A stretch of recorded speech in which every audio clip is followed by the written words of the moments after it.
marka hore waxaan u mahadcelinayaa guud ahaan maamulka degmadan Carta si fiican loo soo dhaweeyay iyo Djibouti oo dhanba tan iyo madaxweynaha markii la isku daro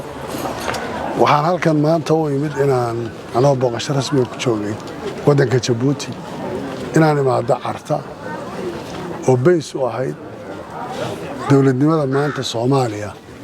burburkii kadib in la isu yimaado oo la yagleelo dawlad Soomaaliyeed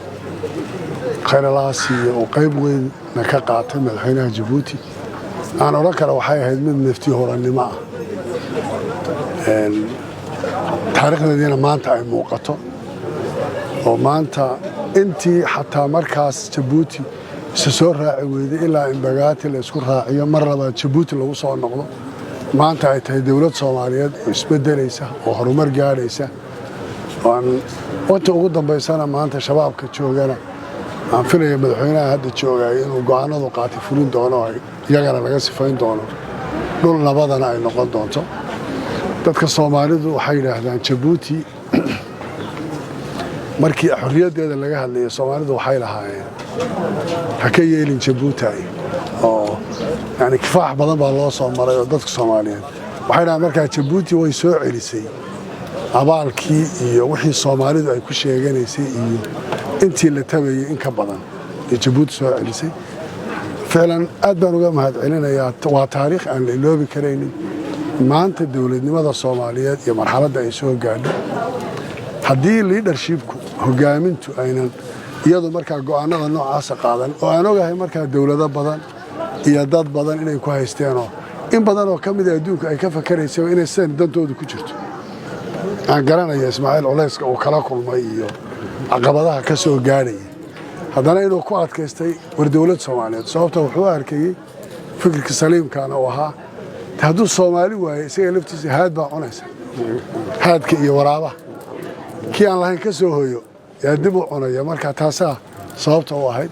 marka mar labaad iyo mar saddexaad booqashadeedana waxay ii ahayd waliba inaan Carta imaado haddana uu chief protocolku i tusay waxa la doonaya in laga dhiso museum weyn oo memorial oo wax walba taariikhdii laga akhriyayo oo wax walba lagala soconayo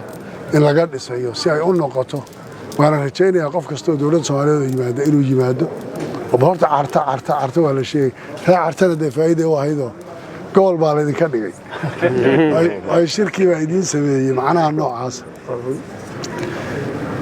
waxa ugu muhiimsanna waa hoggaanka haddii qiyaadadu aynan iyadu markaa fikirkeeda iyo la imanaynin iyo inay sacrifice samayso talaabooyinka la gaarin lama gaarin waxaan maalmahan marayay dekadaha Djibouti ku yaala oo maalintii ugu dambeysay 2015 iyo hadda farqiga u dhaxeeya aad la yaabayso aanan filayo Djibouti oo isku filaatay oo dhulka saxaraana beera ka soo saaratay biyaha celinaysa korontadeeda iyo halban isku filaatay inay bari iman doonto hadii la yiraahdo markaa mar labaad iyo mar saddexaad Soomaalidu way hayaan abaalkaas ama ha noqoto madaxweynaha Ismaaciil Cumar Geelle ama ha noqoto maamulada Djibouti golayaasheeda ama ha noqoto shacabka reer Djibouti go'aankaas ay Soomaalida maanta u sameeyeen waa mid taariikhi ah waana mid maalinta ka dambaysa markaad soo noqoto Djibouti isbedelkeeda arkayso waxayna Allah idin daayo isku duubnaantiisa iyo muwaafaqadiina Allah idin ku sii wado annaguna naguma khasaari doontaan maanta talaabooyin ma soo qaadnay marka steps-ka hadda aan maraynay maalin dhow